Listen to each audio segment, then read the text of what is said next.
Hi beautiful hearts. China വീണ്ടും നമ്മളെ ഞെട്ടിച്ചിരിക്കുകയാണ് അല്ലേ. ഡീപ് സീക്കിന്റെ പുറമെ പുതിയ ഒരു ടൂളുമായിട്ട് ചൈനയുടെ ടെക് ലോകം വന്നിട്ടുണ്ട്. ഒമ്നി ഹ്യൂമൻ 1 എന്നാണ് ആ ടൂളിന്റെ പേര്. നമ്മുടെ ടിക്ടോക്കിന്റെ കമ്പനിയായ ബൈഡാൻസിന്റെ റിസർച്ച് ടീമാണ് ഈ ഒമ്നി ഹ്യൂമൻ 1 എന്ന് പറഞ്ഞ ടൂള് പുറത്തുവിട്ടത്. അപ്പം ഈ ടൂൾ എന്തിനാ ഉപയോഗിക്കുന്നതെന്ന് വെച്ചാൽ, നമ്മൾ നമ്മുടെ ഫുൾ ബോഡിയോ ഹാഫ് ബോഡിയോ ഒരു ഇമേജ് മാത്രം കൊടുത്താൽ അതിൽ നിന്നൊരു വീഡിയോ ജനറേറ്റ് ചെയ്തെടുക്കാൻ പറ്റും. നമ്മൾ സ്പീക്ക് ചെയ്യുന്നതോ നമ്മൾ പാട്ട് പാടുന്നതോ ആയിട്ടോ അല്ല നമ്മുടെ പല രീതിയിലുള്ള എക്സ്പ്രഷൻസ് കാണിക്കുന്ന തരത്തിലുള്ള ഒരു വീഡിയോ ആയിട്ട് നമുക്ക് അതിനെ ജനറേറ്റ് ചെയ്യാൻ പറ്റും. ഇത് ടിക്ടോക്കിന്റെ ഏതാണ്ട് 18,000 മേലെ ഉള്ള വീഡിയോസ് വെച്ച് ട്രെയിൻ ചെയ്തിട്ടാണ് ഇത് ഇറക്കിയെന്നാണ് പറയപ്പെടുന്നത്. ഇത് ഇപ്പം അതിന്റെ ഒരു ആഡിൽ പുറത്തു വിട്ടത് നമ്മുടെ ആൽബർട്ട് ഐൻസ്റ്റീന്റെ ഒരു ഇമേജ് കൊടുത്തിട്ട് അതിന്റെ ഒരു വീഡിയോ ജനറേറ്റ് ചെയ്തിട്ടുള്ള ഒരു സംഭവം പുറത്തു വിട്ടിട്ടുണ്ട്. അത് നിങ്ങളൊന്ന് കണ്ടു നോക്ക്. What would art be like without emotions? It would be empty. What would our lives be like without emotions? They would be empty of values. So a famous classical poet said, "We hate and we love. Can one tell me why?"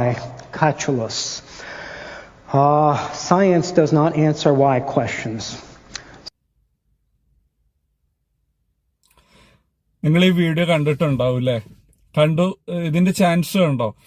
അപ്പം ഇങ്ങനെ ഒരു രീതിയിലുള്ള ഒരു നമ്മുടെ പിക്ചറൊക്കെ കൊടുത്ത generate ചെയ്യാനുള്ള ഒരു capability എന്താണല്ലേ. നമ്മള് പണ്ടൊക്കെ സ്വപ്നങ്ങളിൽ കണ്ട കാര്യം ഞാനിത് മുന്നുള്ള വീഡിയോ പറയുന്ന പോലെ ഒക്കെ റിയാലിറ്റി ആയിക്കൊണ്ടിരിക്കുകയല്ലേ. ചൈന ടെക്നോളജിയുടെ ഭാഗത്ത് നിന്ന് ഭയങ്കരമായിട്ടുള്ള ഒരു ഡെവലപ്മെന്റ്സ് ആണ് ഈ ചുരുങ്ങിയ ടൈം കൊണ്ട് കൊണ്ടിരുന്നത്. ഇത് നല്ലൊരു രീതിയിലുള്ള ഒരു ഇമ്പാക്റ്റ് നമുക്ക് കൊണ്ടുവരാൻ പറ്റും. നെഗറ്റീവായിട്ടുള്ള ഇമ്പാക്റ്റും ഇതിൽ കൂടെ വരുന്നുണ്ട്. നല്ല രീതിയിൽ ഇപ്പൊ എന്ന് പറഞ്ഞാൽ നമുക്ക് ഒരു ഫിലിം ഇൻഡസ്ട്രിയിലൊക്കെ ആണെങ്കിൽ തന്നെ മരിച്ചുപോയ ആക്ടേഴ്സിനെ വെച്ചിട്ട് നമുക്ക് വീഡിയോസ് ഉണ്ടാക്കാനും അങ്ങനെ ഒരു ഡെവലപ്മെന്റ് കൊണ്ടുവരാനും നമുക്ക് പറ്റും. അത് ഇപ്പം മൊബൈൽ ഫോൺസിലൊക്കെയാണ് ഇപ്പൊ ഇത് വന്നിട്ടുള്ളത്. തീർച്ചയായും ഇത് ഡെവലപ്മെന്റ് സ്റ്റേജിൽ നമുക്കത് ഫിലിമിനൊക്കെ യൂസ് ചെയ്യാനുള്ള ഒരു ടെക്നോളജിയും കൂടെ അവർ കൊണ്ടുവരുമായിരിക്കും. അപ്പം ഇത് നല്ലൊരു രീതിയിലുള്ള ഒരു ടൂളായിട്ട് നമുക്കിതിനെ ഉപയോഗിക്കാവുന്നതാണ്. നിങ്ങളൊക്കെ ഇത് ട്രൈ ചെയ്ത് നോക്കണം. അതുകൂടാതെ ഇത് ഒരുപാട് നെഗറ്റീവ് ഇമ്പാക്റ്റും ഉണ്ടാക്കിക്കൊണ്ടിരിക്കുന്നുണ്ട്. ഇതേപോലെയുള്ള ഡീപ് ഫേക്ക് ടൂളുകൾ ഒരുപാട് പ്രശ്നങ്ങളും ഉണ്ടാക്കുന്നുണ്ട്. ഇപ്പം നമുക്കറിയാം, ഒരു രാജ്യത്തിന്റെ പൊളിറ്റിക്കൽ പരമായിട്ടുള്ള പൊളിറ്റിക്കൽ ഇലക്ഷനൊക്കെ വരുമ്പോൾ അത് ഭയങ്കര ഒരു ഇമ്പാക്റ്റ് ഉണ്ടാക്കുന്നുണ്ട്. ഇപ്പം അവര് ഒരു സ്പീച്ച് ഫേക്ക് ആയിട്ടുള്ള സ്പീച്ചൊക്കെ പുറത്തു വിടുന്നുണ്ട്. അതേപോലെ ഒരു കമ്പനിയുടെ CEO പല സ്പീച്ചിൽ കൂടെ ഓരോ കാര്യങ്ങൾ പുറത്തു വിടുന്നുണ്ട്. അത് പിന്നെ അതിന്റെ ഷെയർ വാല്യൂല് കുത്തനെ താഴേക്ക് ആക്കാനുള്ളൊക്കെ ഈ ഒരു ഡീപ് ഫേക്ക് വീഡിയോസും കൊണ്ട് വരാറുണ്ട്. അപ്പം ഇനിയുള്ള കാലം നമുക്ക് കണ്ടുപിടിക്കാൻ പറ്റില്ല.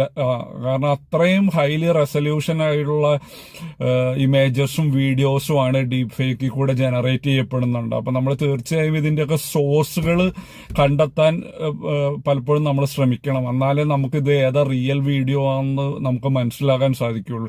അതേപോലെ നമ്മുടെ ഒരു ഐഡന്റിറ്റി വെരിഫിക്കേഷൻ എന്ന് പറയുന്ന ഒരു കമ്പനി May 2024 നടത്തിയ ഒരു സർവേ പ്രകാരം ഏതാണ്ട് ലാസ്റ്റ് ഇയറിൽ ഏതാണ്ട് 60% ആൾക്കാർ ഡീപ് ഫേക്ക് വീഡിയോസിൽ കൂടെ കടന്നുപോയി എന്നാണ് പറയപ്പെടുന്നത്. അപ്പൊ ഇതിങ്ങനെ ഭയങ്കരമായിട്ടുള്ള ഒരു ഇൻക്രീസ് ആണ് ഓരോ ഇയറിലും വരുന്നത്.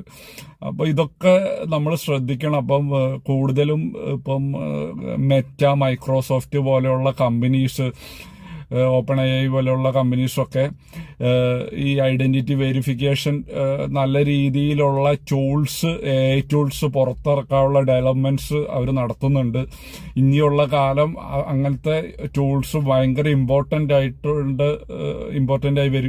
വരുന്ന ഒരു കാലഘട്ടത്തിലാണ് നമ്മൾ ജീവിക്കുന്നത്. അപ്പം നിങ്ങൾ ഈ പുതിയതായിട്ട് വന്ന ഒമ്നി ഹ്യൂമൻ 1 എന്ന് പറഞ്ഞ ടൂള് എല്ലാവരും മാർക്കറ്റിൽ വന്ന ഉടനെ ട്രൈ ചെയ്ത് നോക്കുക. എന്നിട്ട് നിങ്ങളുടെ കമൻസ് എൻ്റെ യൂട്യൂബ് വീഡിയോയുടെ അടിയിൽ നിങ്ങൾ കമൻറ്റ് ചെയ്യുക. നിങ്ങൾക്ക് ഇതിനെക്കുറിച്ചുള്ള അഭിപ്രായം എന്താണെന്നും കൂടി ഇതിൻ്റെ താഴെ കമൻറ്റ് ചെയ്യുക. പിന്നെ കൂടുതൽ AI റിലേറ്റഡ് വീഡിയോസൊക്കെ നിങ്ങൾക്ക് കൂടുതൽ AI റിലേറ്റഡ് വീഡിയോസൊക്കെ കാണാൻ നിങ്ങൾ എൻ്റെ ചാനൽ സബ്സ്ക്രൈബ് ചെയ്യുക.